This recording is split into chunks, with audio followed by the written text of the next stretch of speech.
हो गए। हाय। आज हम लोग फिजिक्स से कुछ संबंधित बातों को जानेंगे और यूट्यूब के तहखाने में आज से मेरा वीडियो भी आप लोगों को मिलेगा। आइए हम लोग फिजिक्स से ही स्टार्ट करते हैं।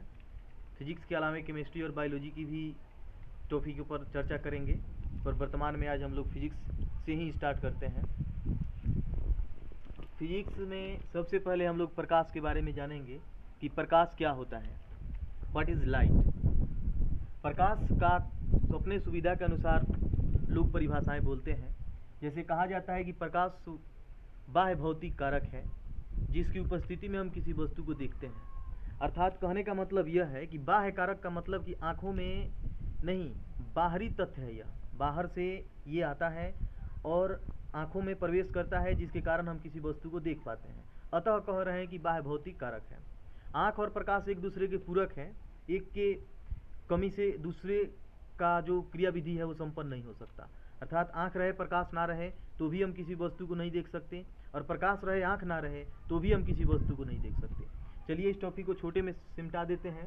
कहते हैं कि प्रकाश बाह्य भौतिक कारक है जिसकी उपस्थिति में हम किसी वस्तु को देख पाते हैं। अर्थात प्रकाश की उपस्थिति में हम किसी वस्तु को देख पाते हैं। प्रकाश का परिभाषा हम ऐसे भी दे सकते हैं कि प्रकाश वह भौतिक कारक है जिसकी उपस्थिति में हम किसी वस्तु को देख पाते हैं। इसके अलावे हमने यह भी कहते हैं कि प्रकाश ऊर्जा का एक रूप है, और यह सत्य भी है। प्रकाश एक ऊर्जा ही है, प्रकाश ऊर्जा का रूप है। इसके अलावे कुछ वैज्ञानिकों ने इसका एक अलग परिभाषा दिया कि प्रकाश light is a electromagnetic wave. प्रकाश विद्युत चुंबकीय तरंग है। प्रकाश विद्युत चुंबकीय तरंग है जो फोटान कणों का बना होता है, छोटे छोटे फोटान कणों का बना होता है। Light is a electromagnetic wave which made by photon कण। अब प्रकाश से संबंधित दो बातें हम लोग को याद करके रखना पड़ता है जो कि परीक्षा में ज़्यादा महत्वपूर्ण होता है। पहला कि प्रकाश सीधी रेखा में गमन करती है, और इस तथ्य को आगे चल के कुछ लोग गलत भी साबित करते हैं, पर 10th तक यह चीज़ें एकदम सत्य है। 10th में एकदम सही होगा कि प्रकाश सीधी रेखा में गमन करती है। अब हम प्रकाश के चाल की बात करेंगे कि प्रकाश का चाल कितना होता है। तो निर्वात में प्रकाश का चाल 3 × 10⁸ मीटर प्रति सेकेंड होता है। निर्वात में प्रकाश का चाल 3 × 10⁸ मीटर प्रति सेकेंड होता है। अगर इसी को हम किलोमीटर में बदल दें तो 3 लाख किलोमीटर पर सेकेंड होता है। अब ये प्रकाश हुआ। अब प्रकाश से संबंधित घटनाओं पर हम चर्चा करेंगे, लेकिन उसके पहले ये देख लेते हैं कि प्रकाश के स्रोत क्या हैं। तो स्रोत का मतलब होता है सोर्स। सोर्स मतलब जहाँ से जो चीज़ आता है उसे हम सोर्स कहते हैं। पानी का सोर्स कुआं है क्योंकि कुआं से आता है, नल है क्योंकि नल से आता है, वर्षा है क्योंकि वर्षा से आता है, समुंदर है क्योंकि समुंदर से आता है। पैसा का सोर्स जहाँ से हम कमाते हैं, जहाँ से पैसा आता है उसे पैसा का सोर्स कहते हैं। उसी प्रकार प्रकाश का सोर्स यानी प्रकाश का स्रोत, जहाँ से प्रकाश आता है उसे प्रकाश का स्रोत कहते हैं। जैसे दीपक, मोमबत्ती, सूर्य, चंद्रमा, जहाँ से भी प्रकाश आ रहा है उसे हम प्रकाश का स्रोत कहते हैं। प्रकाश के स्रोत दो प्रकार के होंगे, एक प्राकृतिक होगा, एक कृत्रिम होगा। प्राकृतिक में सूर्य हो जाएगा, लेकिन कृत्रिम में दीपक हो जाएगा। दीपक को हमने अपने हाथों से बनाया है, सूर्य को नहीं बनाया है। तो स्रोत भी दो प्रकार के होंगे, प्राकृतिक natural sources and artificial sources. Natural यानी प्राकृतिक, भगवान द्वारा बनाया हुआ चीज़ है, सूर्य, तारा, ये सारी चीज़ें जो प्रकृति ने बनाई है और वहाँ से हमें प्रकाश प्राप्त होता है। और जो चीज़ें हम बनाए हैं, लाइट, टॉर्च, दीपक, मोमबत्ती, ये हम बनाए हैं, हम लोगों ने बनाया है, अतः यह कृत्रिम स्रोत हुआ। अब प्रकाश से संबंधित घटनाओं पर अगर हम अध्ययन करें तो प्रकाश से संबंधित बहुत सारी घटनाएं हैं, लगभग 6, 7, 8 घटनाएं हैं जिनके बारे में हम पढ़ते हैं। पर वर्तमान में 10th के सिलेबस तक सीमित बात पढ़ेंगे, जिसमें सबसे पहले पढ़ना होता है प्रकाश का परावर्तन, जिसको इंग्लिश में कहते हैं रिफ्लेक्शन ऑफ लाइट। प्रकाश का परावर्तन, ध्यान दीजिएगा, परिवर्तन नहीं है, यह परावर्तन है। परिवर्तन और परावर्तन में अंतर है। प्रकाश का परावर्तन, रिफ्लेक्शन ऑफ लाइट। एंड दूसरा हम पढ़ते हैं प्रकाश का अपवर्तन, रिफ्रैक्शन ऑफ लाइट। अपवर्तन, प्रकाश का अपवर्तन, रिफ्रैक्शन ऑफ लाइट। यहाँ ध्यान दीजिएगा, प्रकाश का प्रकीर्णन। इसके बाद तीसरा तथ्य होगा प्रकाश संबंधित घटनाओं में कि प्रकाश का प्रकीर्णन, स्कैटरिंग ऑफ लाइट। एंड प्रकाश का वर्ण विक्षेपण, डिस्पर्शन ऑफ लाइट। प्रकाश का पूर्ण आंतरिक परावर्तन, टोटल इंटरनल रिफ्लेक्शन। इतने घटनाओं के बारे में हम 10th तक अध्ययन करेंगे। 10th के बाहर बातें और भी है। 11th 12th में इस चीज़ को पढ़ना है, प्रकाश का विवर्तन, प्रकाश का व्यतिकरण, तो उस तथ्य पे हम अभी नहीं जाएंगे। हम कम समय में बहुत बातें बताना है। अतः ये घटनाएं जो है, प्रकाश का परावर्तन रिफ्लेक्शन ऑफ लाइट, प्रकाश का अपवर्तन रिफ्रैक्शन ऑफ लाइट, प्रकाश का प्रकीर्णन स्कैटरिंग ऑफ लाइट, प्रकाश का वर्ण विक्षेपण डिस्पर्सन ऑफ लाइट, प्रकाश का पूर्ण आंतरिक परावर्तन टोटल इंटरनल रिफ्लेक्शन। अब यहाँ पे एक चीज़ देखिए, प्रकाश का परावर्तन, एक एक करके हम सभी तथ्य को विस्तार से समझेंगे। प्रकाश का परावर्तन क्या होता है? तो कहते हैं कि प्रकाश का किसी अपारदर्शक वस्तु से टकरा के वापस मुड़ना परावर्तन है। एक रूप से दूसरे रूप में बदल जाना परिवर्तन है। दूध से दही परिवर्तन होता है, परावर्तन नहीं। आप अपने घर गए वापस आ गए, उसे हम कहेंगे परावर्तन। गेंदा को दीवार में मारे, टकरा के वापस आ गया, गेंदा परावर्तित हुआ है, परिवर्तित नहीं हुआ है। गेंदा था, गेंदा ही है। तो प्रकाश का परावर्तन, लाइट किसी चीज पे पड़ती है, टकरा के वापस आ जाती है, इसे प्रकाश का परावर्तन कहते हैं। अब प्रकाश का अपवर्तन की बात करेंगे तो प्रकाश के अपवर्तन में दो माध्यम की आवश्यकता होती है। हवा नहीं, एक हवा एक पानी, एक कांच एक पानी। जब प्रकाश एक माध्यम से दूसरे माध्यम में जाता है तो अपने पथ से विचलित हो जाता है, या तो इधर जाएगा ना तो उधर जाएगा, सीधे मार्ग पर कभी नहीं चलेगा, तो उसे हम प्रकाश का अपवर्तन कहते हैं। प्रकीर्णन का मतलब होता है छीटा जाना। प्रकाश छोटे छोटे कण, धूल कण, गैस के कण इत्यादि से टकरा के जब छीटा जाता है तो उसे प्रकाश का प्रकीर्णन कहते हैं। प्रकाश के वर्ण विक्षेपण में प्रिज्म से होकर जब प्रकाश की किरणें गुजारी जाती है तो 7 रंगों में विभक्त हो जाता है, जिसे प्रकाश का वर्ण विक्षेपण कहते हैं। प्रकाश का पूर्ण आंतरिक परावर्तन, जब प्रकाश एक माध्यम से दूसरे माध्यम में जाता है तो उसका अपवर्तन जो होता है क्रांतिक कोण से जब अधिक मान पर हो जाए तो प्रकाश का पूर्ण आंतरिक परावर्तन कहते हैं।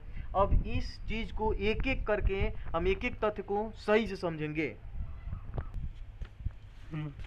अब आइए एक पॉइंट को थोड़ा विस्तार से पढ़ते हैं। जैसे प्रकाश का परावर्तन, मैंने अभी बताया कि प्रकाश के परावर्तन का मतलब होता है प्रकाश किरण का किसी वस्तु से टकरा के वापस मुड़ जाना, टकरा के वापस आ जाना। जब आर पार नहीं हो पाएगा तो वो टकरा के वापस आएगा ही।